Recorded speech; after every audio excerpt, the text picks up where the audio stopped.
Okay, so the question that was asked was, can we change the value of the of each question accordingly?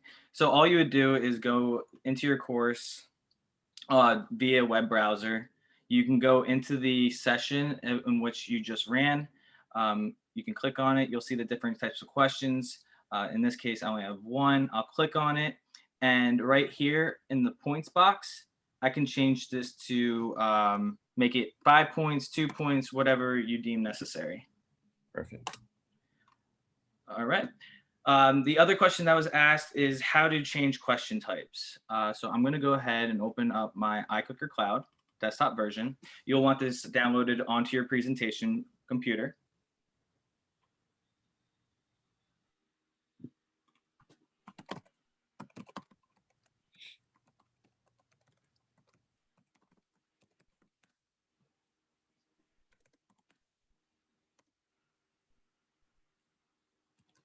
My apologies. I have so many passwords. No, I understand that. Well, our university went to the single sign-on, so. Oh, nice. Yeah. It kind of simplified things, but back then, yeah, we had a lot.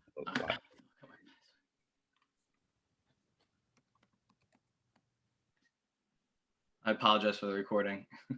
Oh, no,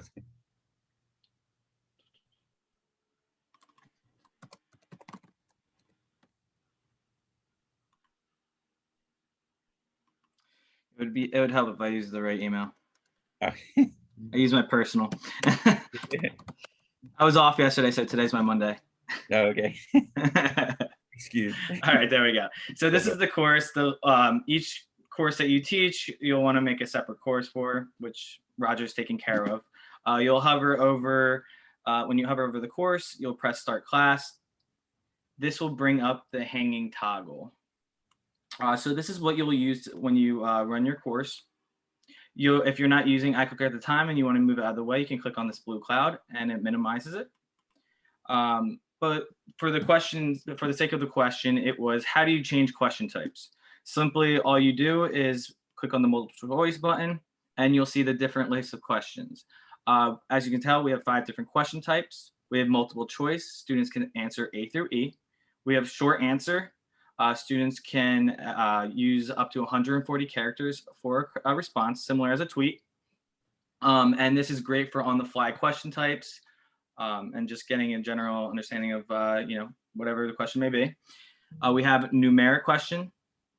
Target is a pinpoint location type question. So say you are teaching anatomy and you want to ask where the heart is on the human body, the students will click on the exact spot. Or if you want to ask on a map of the United States where the state of Florida is, you'll click on the spot you think is the answer. And then multiple answer is multiple choice, just with multiple answers. Any other questions that you want me to address on this recording? I think so. So multiple choice and advanced questions we can switch on the fly in the same session. Short answer question types we can select the way you said. Can you differentiate points per question in a single session? We went through that. You do that in the browser. And then I think, I had another question about, so if a student, for instance, a student's phone, say it's dead and they can't get on it, can they enter into a browser on a PC, log into, so there is a Reef way, I guess, online that they can get into it? Yeah. Yes, there is. So students can access it through their Android or Apple app, or they can do it through the web browser. I have mine saved here, but yeah, so it's called Reef, and students will be able to access their course via browser as well. Great. Okay, so yeah, I think that pretty much was the last question we had.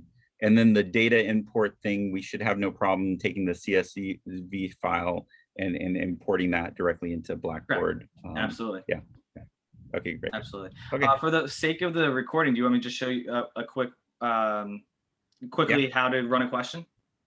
Sure. Yeah. Okay, great. All right, so I'm just going to open up a demo slide that I have with a question type on it.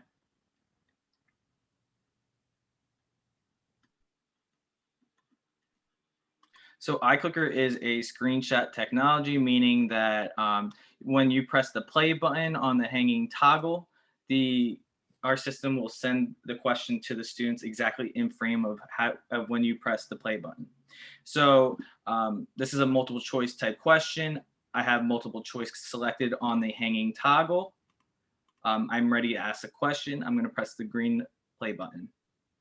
As you can tell, the timer started on the toggle, and now I'm going to show you what it looks like for the student. This is the course that I'm currently running. Now that when I press start class, the students will then see a join button populate. They'll gain attendance for the class as well by checking in, and they'll see the question that I just ran. As you can tell, it's very neat and it looks exactly what it looked like when I pressed the green play button. And now I'm ready to go and answer the question. The students can see that the answer has been received, and the instructor can see that that our student responded.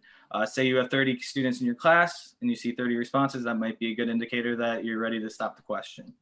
Or if you prefer to do a set a timer, so say you would like 30 seconds for the question, once it hits 0, students are no longer able to respond.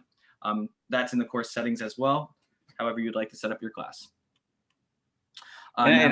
Well, I showed them also that if they click on the histogram, well, I couldn't show them because I couldn't share, the toggle. But if you click on the histogram when you're doing a question, so start a question, and then select as a student, I guess, select C, I guess, right?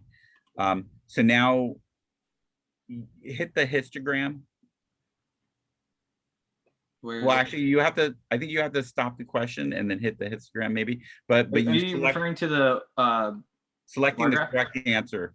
Yeah. So like when you stop the question, maybe, or no, you can click on the C. Like if you click on C, it'll change it to green. Oh, yes, you have to stop the question. After? Okay. You can grade it right there after. Yeah, stop the question first. You go to the open results panel, the bar graph or the histogram, and then you simply just click on the correct answer, and that will mark it right for the students or incorrect if they answered differently. So another way to do it though is to go back to the web browser, go to the course like settings, yes, and then go to the session, that session, and grade it after the fact. Or so, yes, or yeah. so yep. So this is the session history. This is a question I asked in a previous recording. I go on to it, and you can simply change the answers on here as well. Cool. Yep. So whether you want to do it in real time or if you want to go back after class and grade them, that's up to you. Any other questions? No, I think that covers everything that we had. Yeah. All right, great. I'm going to stop